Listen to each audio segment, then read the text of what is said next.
जो तेजो महल है जी।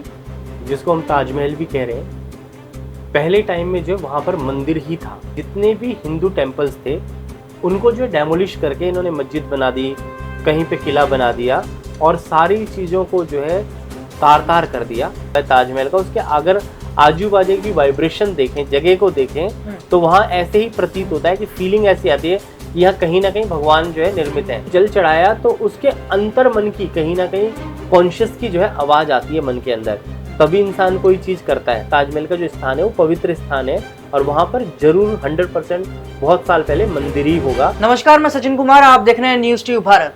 भैया आज हम बात करेंगे ताजमहल के ऊपर, लेकिन आपको बता दें कि ताजमहल क्यों चर्चा में है।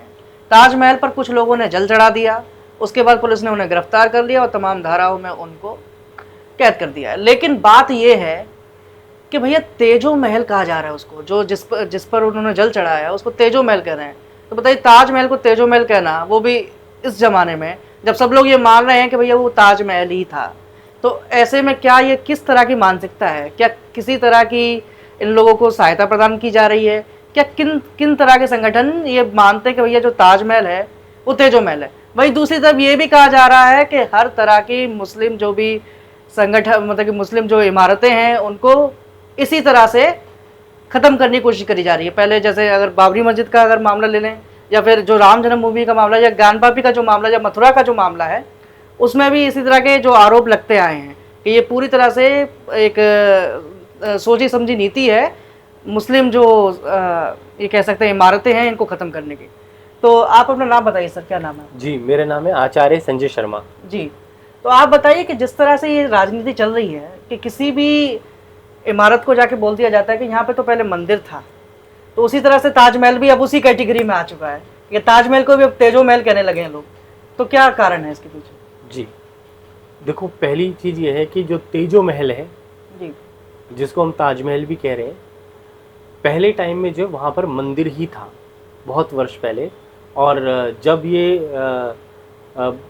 शाहजहाँ के जो पूर्वज थे जब भारतवर्ष आए, तो उसमें बाबर, हुमायूं, अकबर, शाहजहाँ ये जब हिंदुस्तान में आए, तो ये क्या है कि इन्होंने मुस्लिम राज्यों की स्थापना कर दी और जितने भी हिंदू टेम्पल्स थे उनको जो डेमोलिश करके इन्होंने मस्जिद बना दी, कहीं पे किला बना दिया और सारी चीज़ों को जो है तार तार कर दिया।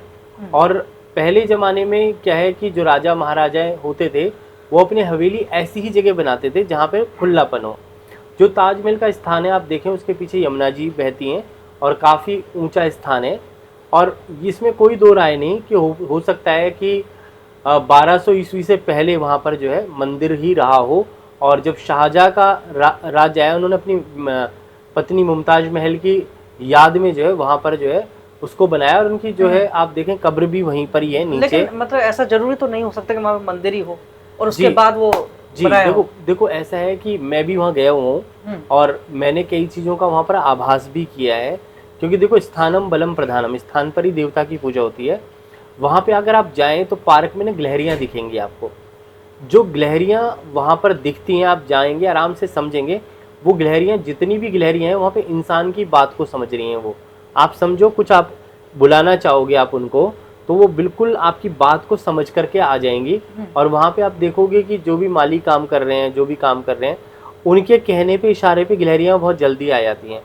तो जब कोई भी ऐसा धार्मिक स्थान होता है, पवित्र स्थान होता है जहाँ पर भगवान का वास होता है, तो वहाँ की पवित्रता जो है दिखाई दे जाती है। लेकिन गिलहरियों से क्या सीधा संबंध है? जी क्या है कि देखो, जब जीव जंतु, पशु पक्षी, क्या है कि उनकी भी एक सहजता होती है, वो समझ जाते हैं।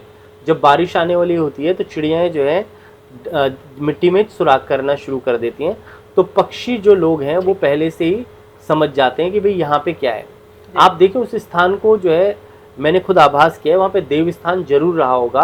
क्योंकि यहाँ पर जब आने वाली सदियों के बाद, क्योंकि पूरा स्ट्रक्चर बना हुआ है ताजमहल का, उसके अगर आजू बाजू की वाइब्रेशन देखें, जगह को देखें, तो वहाँ ऐसे ही प्रतीत होता है कि फीलिंग ऐसी आती है कि यहाँ कहीं ना कहीं भगवान जो है निर्मित है।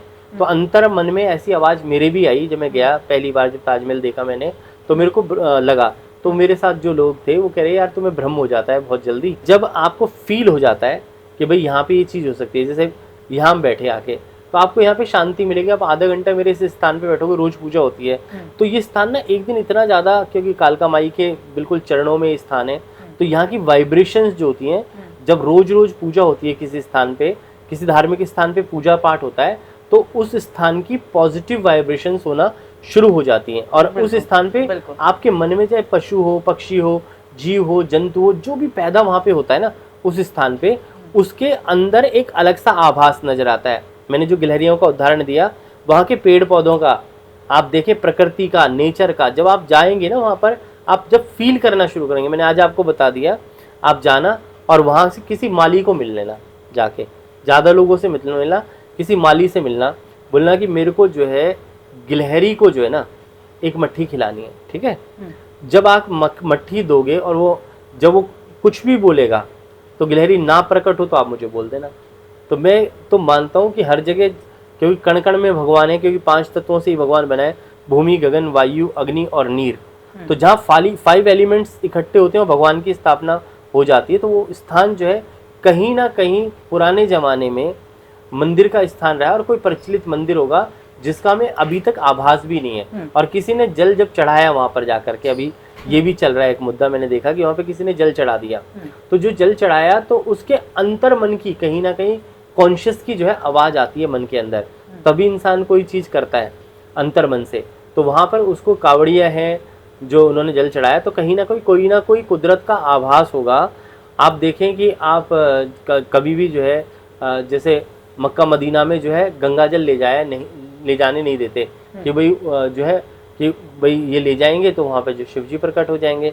पर जो मुस्लिम लोग हैं, जहाँ मक्का मदीना का जो बिल्कुल मेन स्थान है, वहाँ पर शिवलिंग है पूरा, जिसको मक्टेश्वर महादेव कहते हैं। मक्टेश्वर महादेव है, और वो मक्टेश्वर महादेव की वहाँ पे स्थापना हो रखी है, तो उसको ढक के रखते हैं सब लोग कि उस पर अगर जल डाल दिया तो भैया जो मुस्लिम्स का नाश हो जाएगा। तो ये लोगों की मेंटलिटी है। ऐसे ही जो ताजमहल है, ताजमहल का जो स्थान है वो पवित्र स्थान है, और वहाँ पर जरूर 100% बहुत साल पहले मंदिर ही होगा, ऐसा आभास होता है।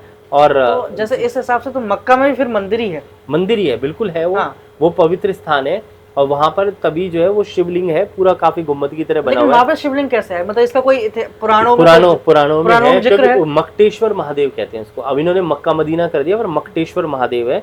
जब रेत में जो है ना, रेत के अंदर जो है, क्योंकि ये जो मक्का मदीना है ये सब भारत में ही थे पहले, ईरान इराक भी भारत में था, तो भारत का बड़ा भारी विस्तार था। तो बाद में कंट्रीज बनते गए, आपने हिस्ट्री में पढ़ा होगा कि भाई इसने आक्रमण किया, ये हिस्सा छीन लिया, उसने आक्रमण करा, ये हिस्सा छीन लिया।